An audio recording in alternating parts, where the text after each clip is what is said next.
Tuhan firman-Mu ajaib, kekal meski gunung menghilang. Tiada huruf yang gagal, tak terpatahkan sia-sia. Hidup seperti-Mu ya Allah, lebih dari emas. Aku bersaksi kitab-Mu, kitab yang suci. Mendengarkan firman-Mu, hibur hati yang luka.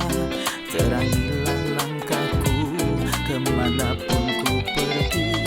Biarkanlah firman-Mu berkuasa atasku. Ubahkanku, bebaskanku, ku mau menyenangkan-Mu.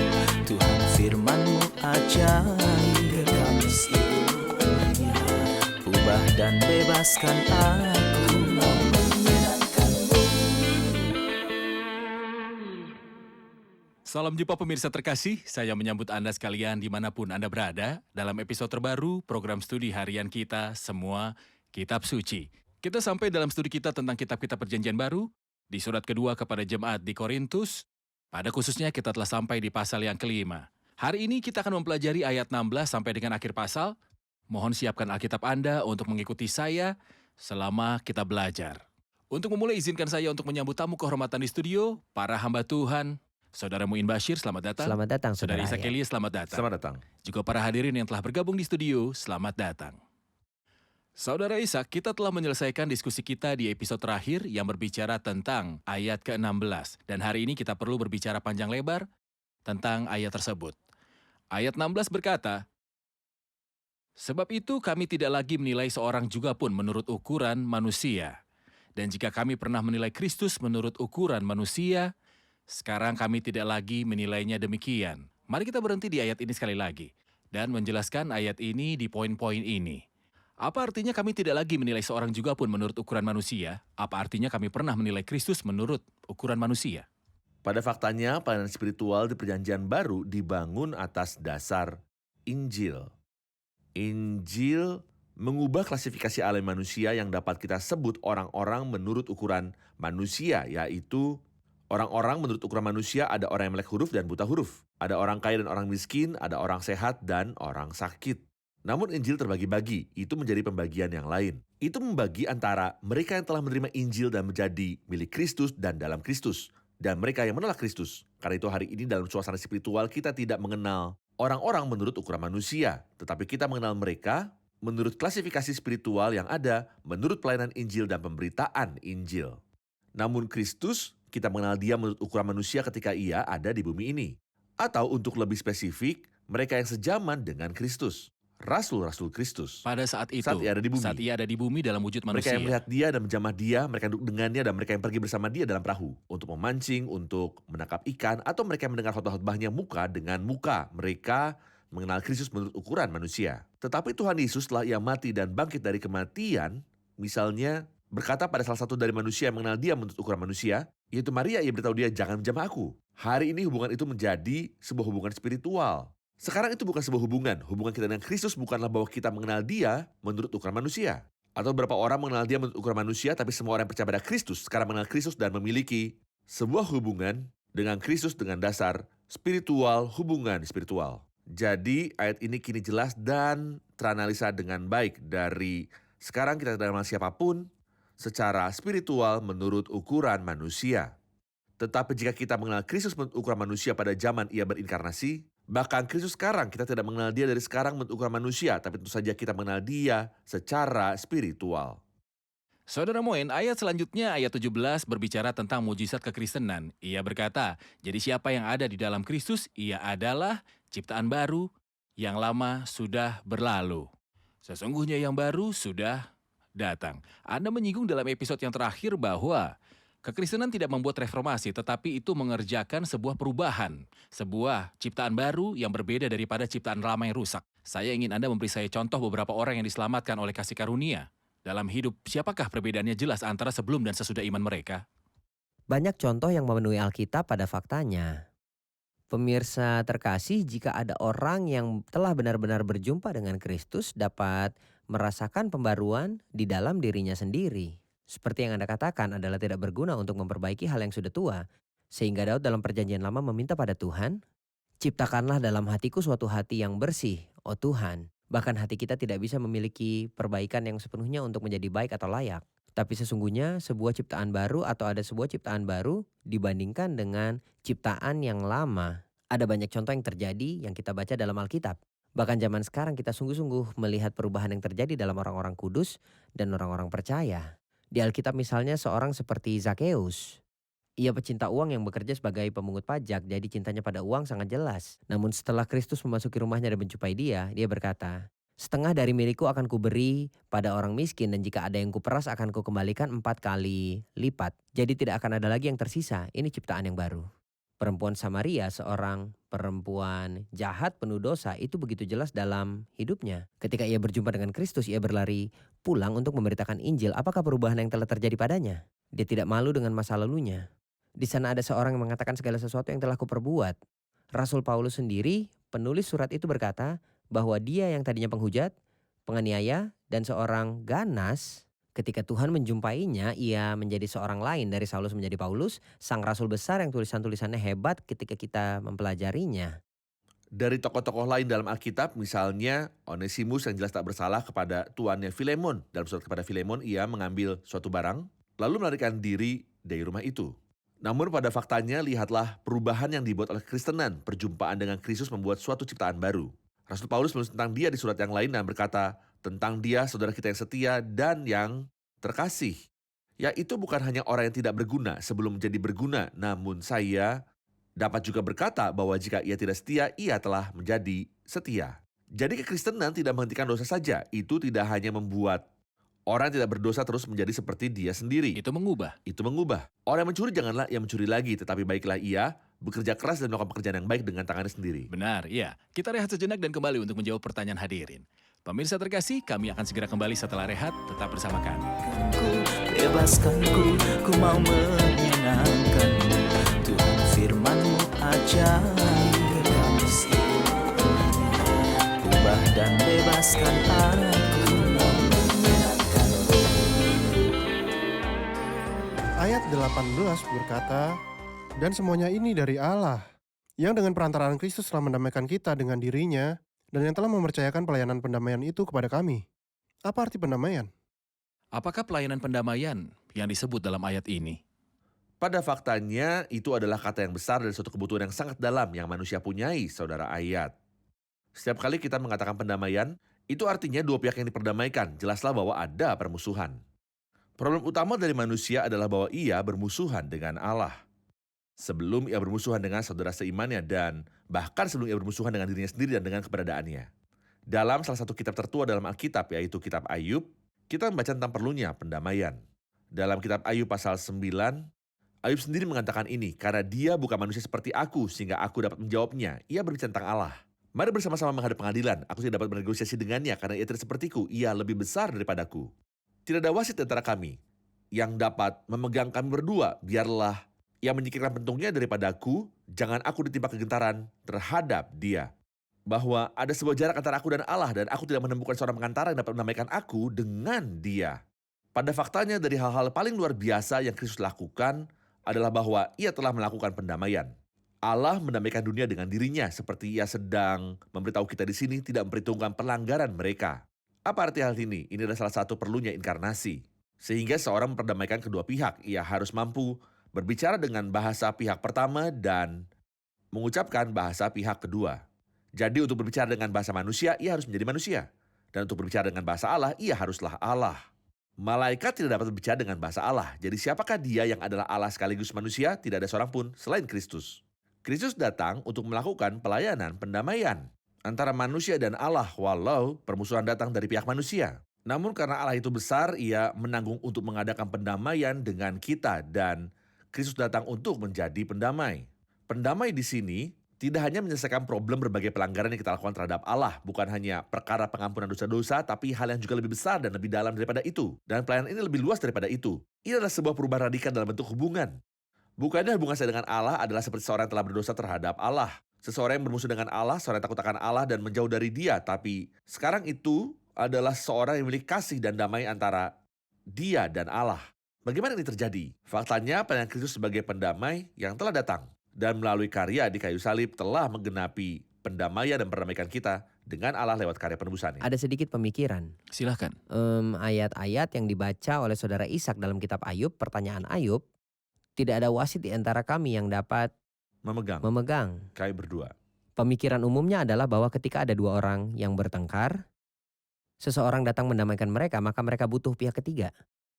Namun Kristus bukan pihak ketiga yang ikut campur antara Allah dan manusia.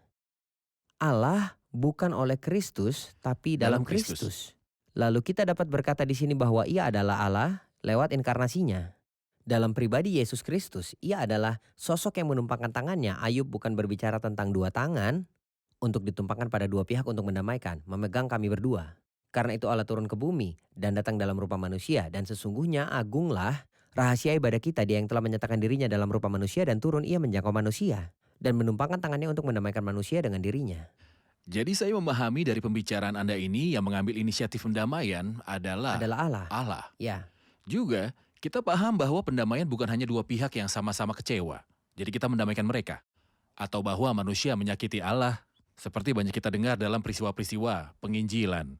Pergilah dan berdamailah dengan Allah. Namun kasus ini lebih dalam daripada itu. Bahwa ada dua makhluk yang berbeda bahkan dalam sifat dasar mereka dan moral-moral mereka. Allah itu kudus, manusia penuh dosa. Allah mengadakan suatu perubahan dalam manusia berdosa ini untuk menjadi selaras dengan kekudusannya. Inilah pendamaian. Manusia berdosa mempunyai sebuah hubungan dengan Allah yang didasarkan pada karya Kristus. perikop lain yang juga ditulis oleh Rasul Paulus yang saya suka tambahkan untuk melengkapi gambarannya, Kolose 1 ayat 20, dan oleh Dialah Ia memperdamaikan segala sesuatu dengan dirinya. Di sini Ia berbicara tentang masa depan, tentang semua ciptaan. Namun dalam masa kasih karunia dan hubungannya dengan orang percaya, sesudah Ia mengadakan pendamaian oleh darah salib Kristus, oleh Dialah, baik yang ada di bumi maupun di sorga, juga kamu yang dahulu hidup jauh dari Allah dan yang memusuhinya, siapa yang berpihak pada permusuhan? Manusia. Dalam pikiran seperti yang nyata dari perbuatanmu yang jahat sekarang diperdamaikannya. Yaitu kita juga berfokus pada fakta bahwa pendamaian bukanlah sekedar seseorang yang meminta ampun kepada Allah atas pelanggarannya yang dilakukan terhadap Allah, karena inilah yang ada dalam pikiran manusia tentang pendamaian dengan Allah. Namun Allah mengadakan sebuah perubahan lewat pihak lain dalam manusia, yang sifatnya bertentangan dengan sifat Allah. Jadi manusia menjadi ciptaan yang baru yang selaras dengan Allah. Inilah pendamaian lewat salib. Benar. Ayat selanjutnya, atau ketika kita melihat ayat 20, Ia berkata, jadi kami ini adalah utusan-utusan Kristus. Seakan-akan Allah menasihati kamu dengan perantaraan kami. Dalam nama Kristus kami meminta kepadamu, berilah dirimu didamaikan dengan Allah. Apakah arti dari ayat ini dan siapakah utusan itu? Utusan atau duta adalah sebuah ranking politis dan sebuah posisi diplomatik yang sangat tinggi. Orang yang mewakili negaranya di mana ia tinggal. Yaitu duta sebuah negara-negara lain yang mewakili seluruh negaranya dengan rezimnya, presidennya, atau rajanya, dan lain-lain. Dalam misi ini, di tempat di mana ia berada, ia mempunyai dua kebenaran. Kebenaran pertama adalah bahwa ini bukanlah negaranya. Kebenaran kedua adalah bahwa ia berada dalam sebuah misi formal untuk mewakili negaranya, untuk mencapai minat-minat negara asalnya. Di sini kita juga di bumi adalah duta utusan Kristus, yaitu kebangsaan sejati kita bukanlah dari bumi. Kita adalah misionaris dari surga, seperti Tuhan Yesus mengatakan ini dalam Yohanes 20. Kepada murid-murid yang kepada kita dengan semua itu sama seperti Bapa mengutus aku ke dunia. Demikian juga sekarang aku utus kamu ke dunia. Kita berada dalam kedutaan. Kita mewakili kerajaan surga atau negara surgawi jika kita dapat menyebutnya seperti itu. Kita mewakili Allah, kita mewakili Kristus. Lalu apakah pesan kita? Apakah misi kita selama periode perkelanaan kita dalam dunia ini? Kita berperilaku sebagai utusan Kristus, seakan-akan Allah sedang memohon melalui kita. Ini sebuah pernyataan yang indah, saudara ayat. Ia tidak berkata seakan kita memberitakan firman, mewakili Allah, tapi Allah sedang memohon. Bahkan bukan melalui pemberitaan kita, tapi ia memohon melalui kita. Kita lewat hidup kita, perilaku, penampilan, moral, dan etika kita. Di tengah dunia ini, kita mewakili negara tempat asal kita, atau tempat surgawi, prinsip-prinsip surgawi yang kita wakili. Kita tidak hidup seperti mereka, tidak.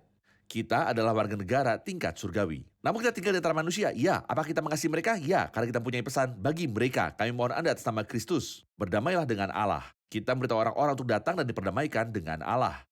Kita tidak memberitahu mereka pergi berdamailah dengan Allah, didamaikan dengan Allah, karena Kristus atau sama seperti kita pahami dari kiasan sebelumnya bahwa Allah lah yang mengadakan pendamaian. Kristuslah yang datang untuk mencapai pendamaian dan Dia mencapai ini di kayu salib. Yang dibutuhkan adalah bahwa manusia menerima karya Allah dan kemudian menikmati pendamaian. Kita memberitahu mereka bahwa kamu sedang bermusuhan dengan Allah dan Ia telah mengutus pendamai kepadamu. Dan Kristus mengadakan pendamaian itu atau mendamaikan oleh darah di kayu salib. Terimalah itu, sehingga Anda akan damaikan dengan Allah, dan inilah pesan terbesar di dunia. Bagus sekali. Saya melihat di dalamnya misi orang percaya sesudah memiliki iman. Apakah saya percaya sehingga saya diselamatkan dan beroleh hidup yang kekal? Jadi saya hanya akan menunggu sampai Kristus datang menjemput? Tidak, orang percaya punya sebuah misi yang ditugaskan kepadanya selama hidup di bumi. Dalam pasal-pasal sebelumnya, suatu waktu ia berkata kita adalah bau yang harum dari Kristus. Di sisi lain kita adalah surat Kristus. Di sisi lain kita ini utusan Kristus. Karena itu keberadaan orang percaya di bumi adalah untuk mewakili Kristus di hadapan orang-orang lain. Izinkan saya mengatakan pesan yang Kristus mulai selama dia ada di bumi. Orang percaya dituntut untuk menyelesaikannya selama Yesus tidak ada di bumi. Ia berkata tentang dirinya sendiri, akulah terang dunia, dan ia berkata tentang orang-orang percaya. Lalu apa pesan sang utusan yang pergi ke negara di mana ia pergi mewakili negaranya? Apa pesan yang ia bawa pada mereka? Apa kata yang akan ia sampaikan pada mereka? Kata pendamaian. Inilah misi yang Allah berikan kepada kita di bumi.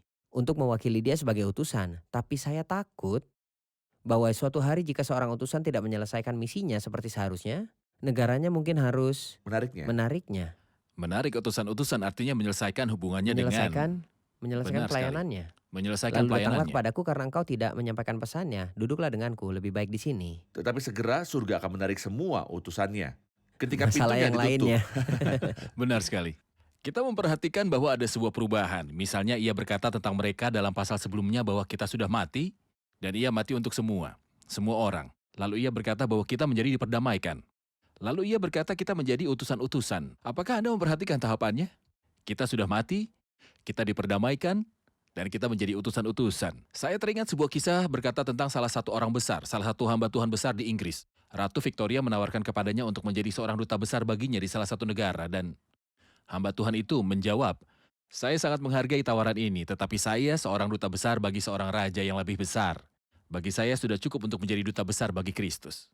Jadi jika setiap orang percaya dan sungguh menyadari bahwa ia seorang utusan bagi Kristus, seolah Allah sedang memohon lewat dia, ia akan menaruh perhatian pada omongan, perilaku, cara berpakaian, dan cara ia berbicara dengan orang-orang. Karena ia mencerminkan segala keuntungan dan kualitas rumah surgawinya. Tanpa berkata aku seorang utusan. Tanpa berkata tentu saja. Sementara ia berjalan orang-orang mengenal dia. Ini utusan Mesir bagaimana mengenal dia? Dari bahasanya, pakaiannya, budaya dan tradisinya. Ia dikenal, Benar. ia adalah sebuah pesan. Kita rehat sejenak dan kembali untuk menjawab pertanyaan hadirin. Pemirsa terkasih, kami akan segera kembali setelah rehat. Bebaskanku, ku mau menyenangkanmu. Tuhan firman-Mu ajaib. Ubah dan bebaskan aku.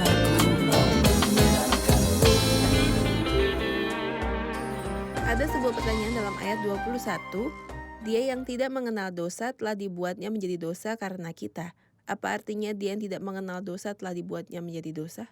Apa artinya dia yang tidak mengenal dosa telah dibuatnya menjadi dosa karena kita, supaya dalam dia kita dibenarkan oleh Allah. Siapakah itu yang tidak mengenal dosa dan dijadikan dosa bagi kita? Pertama saya akan berkata kepada pemirsa yang terhormat, ini rencana besar Allah bagi keselamatanmu. Allah sendiri agar dapat menyelamatkan manusia dan untuk menyelamatkan setiap orang yang jauh darinya.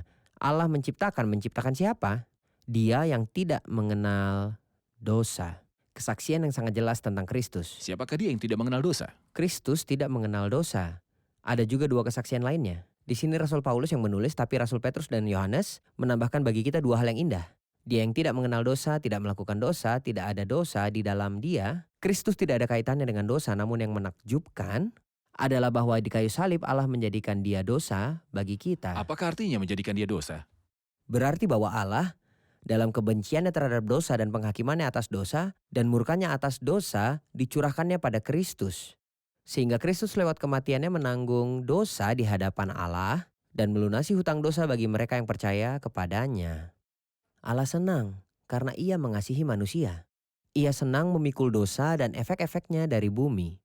Ia letakkan semuanya pada Kristus. Walau ia adalah putra tunggalnya yang berharga, tetapi demi kasih pada orang-orang percaya dan semua orang, karena begitu besar kasih Allah akan dunia ini sehingga ia telah mengaruniakan anaknya yang tunggal. Datang dan lihatlah sebelum Kristus dijadikan dosa ketika ia berkata di sini, dia yang tidak mengenal dosa. Saat kita melihat kehidupan Kristus yang tidak mengenal dosa, seperti yang Anda katakan, dan di dalam dia tidak ada dosa. Dia tidak Menurut melakukan kesaksian dosa. Alkitab tentang dia, bahwa ia tidak berdosa, Menurut kesaksian musuh-musuh tentang dia bahwa ia benar, jangan engkau mencampuri perkara orang benar itu. Dan menurut kesaksian kitab-kitab tentang dia bahwa setiap manusia mempunyai dosa di dalam dia, dan iblis mempunyai sesuatu dalam manusia kecuali dia. Kristus. Apakah ini memberitahu kita bahwa Kristus hanyalah seorang biasa atau luar biasa? Tidak, tentu saja ia adalah orang yang luar biasa. Bagaimana? Lewat kesaksian-kesaksian yang diberikan, iblis pun bersaksi tentang Kristus. Aku kenal siapa engkau yang kudus dari Allah, karena Kristus tidak datang dari bawah, tapi dari atas. Tidak ada seorang pun yang telah naik ke sorga selain daripada dia yang telah turun dari sorga, yaitu anak manusia. Dari awal ia dikandung dalam rahim Maria yang diberkati. Roh Kudus akan turun atasmu dan kuasa Allah yang maha tinggi akan menaungi engkau. Kecuali bagi Kristus semua manusia, Daud berkata, dan hal itu berlaku bagi semua umat manusia. Sesungguhnya dalam kesalahan aku diperanakkan, dalam dosa aku dikandung ibuku. Ia dikandung oleh Roh Kudus. Kristus adalah Allah yang nyatakan dalam wujud manusia. Ia telah menulis ini. Benar. Allah nyatakan dalam wujud manusia. Dialah yang bisa melakukan pekerjaan sebesar ini, yang punya pengaruh ini. Jadi ia mengakhiri dengan berkata, apakah targetnya? Supaya kita dijadikan. Kita adalah para pendosa. Kebenaran Allah di dalam Kristus Yesus. Ini adalah pertukaran. Ini adalah Ya, pertukaran. Kristus adalah Allah dalam wujud manusia. Siapa yang dapat menentang semua manusia dengan berkata, siapakah di antara kamu yang membuktikan bahwa Berbuat dosa. aku berdosa? Yang berkata, sebab penguasa dunia yaitu setan datang dan ia tidak berkuasa sedikit pun atas diriku. Setan mempunyai sesuatu di dalam setiap manusia, kecuali Kristus. Karena Kristus tidak seperti semua manusia. Ia adalah Allah yang dalam wujud manusia. Itulah sebabnya ia adalah satu-satunya yang pantas untuk menjadi korban di atas salib. Saya begitu tersentuh oleh dia yang menjadi dosa. Dia yang tidak mengenal dosa, Dibuatnya menjadi telah dosa. dibuatnya menjadi dosa karena kita. Supaya di dalam dia, kita dibenarkan oleh Terkadang Allah. saudara, ayat dengan tidak akurat dikatakan bahwa Kristus menjadi dosa bagi kita. Sangat mustahil bagi dia. Kristus memang tidak menjadi suatu dosa. Tetapi dijadikan dosa atau Allah menjadikan dia dosa. Ini sesuatu untuk mewakili pertukaran itu.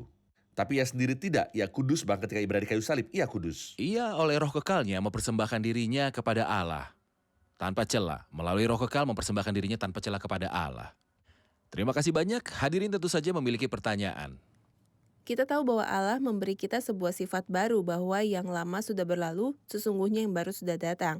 Jadi bagaimana Rasul Paulus berkata, aku manusia celaka, siapa yang akan melepaskan aku dari tubuh maut ini? Bagaimana kita mengambil sifat baru dan bersamaan dengan itu kita mengambil peperangan dengan daging dan dosa? Mohon jawaban singkat untuk pertanyaan ini. Orang Tidakkah saya percaya- juga menyingkirkan sifat lama? Bagaimana hal itu masih berperang dengan saya? Orang percaya setelah diselamatkan memiliki dua sifat. Sifat baru yang Paulus tunjuk di sini, ciptaan baru yang saya peroleh oleh iman di dalam Kristus. Namun sifat lama masih ada dalam saya yang mempunyai kecenderungan-kecenderungan terhadap dosa dan terkadang saya meresponi itu semua. Di sini Paulus menangis, siapa yang akan melepaskanku dari tubuh maut ini? Ini adalah sifat lama. Kita mungkin telah menunjuk sebelumnya orang percaya tidak sampai pada kesempurnaan, cenderung berbuat dosa dan tergelincir. Namun di sini Paulus menunjuk pada sisi positif atau sifat baru bersama dengan kehadiran sifat lama yang karenanya orang percaya dapat jatuh. Tetapi Tuhan memberi dia kemenangan atas sifat lama? Pastinya banyak pembaruan sehingga dapat memperoleh kemenangan. Benar. Apa yang kita pelajari dari episode ini? Manusia itu mempunyai sifat lama dan sifat baru, jadi ia harus hidup waspada senantiasa karena kapan saja sifat lama dapat mengalahkan sifat yang baru. Sangat baik. Banyak orang mencari seorang penengah antara mereka dengan Allah. Mereka mencari dan merasa bahwa mereka tidak memiliki hak untuk berbicara dengannya secara langsung atau bertanya kepadanya. Tetapi kita mempunyai satu-satunya penengah yang telah menebus kita dan berbicara bagi kita. Benar. Terima kasih, Tuhan memberkati. Terima kasih para hamba Terima Tuhan. kasih. Kita Terima lanjutkan kasih. diskusi di episode selanjutnya. Pemirsa terkasih, kabar baik yang sampai kepada Anda hari ini melalui episode ini bahwa Allah ada di pihak Anda. Dan ia bekerja untuk kepentingan Anda. Allah adalah dia yang mengulurkan tangannya untuk mendamaikanmu. Dan kita mengerti sekarang bahwa untuk mendamaikanmu artinya mengerjakan perubahan di dalammu sehingga Anda diubahkan dari status musuh menjadi status harmonis dengan Allah. Ketika Anda mempunyai kehidupan Allah, ketika Anda menerima hidup kekal, Anda akan tahu cara untuk selaras dengan Allah secara moral, memahami Allah, Anda akan ada dalam persekutuan dengan Allah. Tidakkah Anda merasa Anda meleset dari kehidupan ini? Kabar baiknya bahwa Allah ada di pihakmu. Ada sebuah pertukaran Allah dalam keadilannya membuat Kristus yang tidak mengenal dosa menjadi dosa bagi kita. Dan kabar baiknya bagi Anda adalah supaya dalam Dia kita dibenarkan oleh Allah dalam Kristus. Saya memohon kepada Anda untuk menerima kabar baik ini, untuk dipindahkan dari lingkup permusuhan dengan Allah ke lingkup keselarasan moral dalam hidupmu dengan Allah. Engkau akan menjadi salah seorang anak Allah dari keluarga Allah. Engkau akan menjadi ciptaan yang baru dalam Kristus. Engkau akan berkata selama tinggal pada yang lama, karena yang baru telah datang. Pemirsa terkasih, sampai jumpa di episode selanjutnya. Tuhan menyertaimu.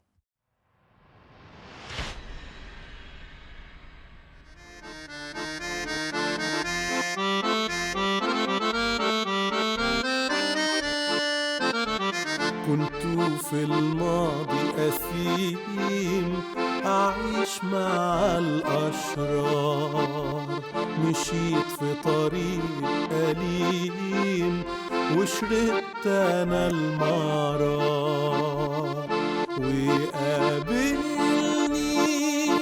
يسوع محبوبي وطهرني من كل ذنوبي وقال جاهد واسهر خليك في انتظار يسوع أنت إلهي لا أعبد سواك أنت عزي وجاهي أفراحي معاك وحبيتني محبة أبدية ونجيتني من كل خطية وجاي تاني تاخدني واكون في سماك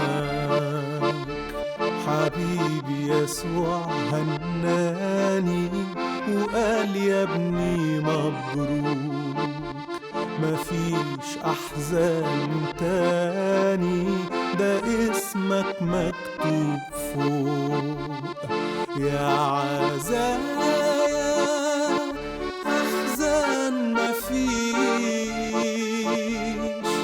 يا هنايا في السما هعيش شكرا ليك يا ربي دايما انت شفوق هيجي الحبيب حسب قول الكتاب في مشهد عجيب سنخطف عالسحاب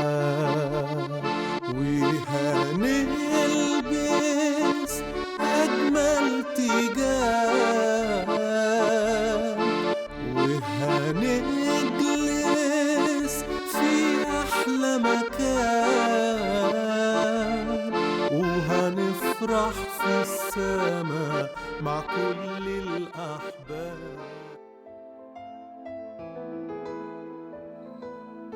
Tuhan firman-Mu ajaib kekal meski gunung menghilang. Tiada huruf yang gagal tak terpatahkan siasat.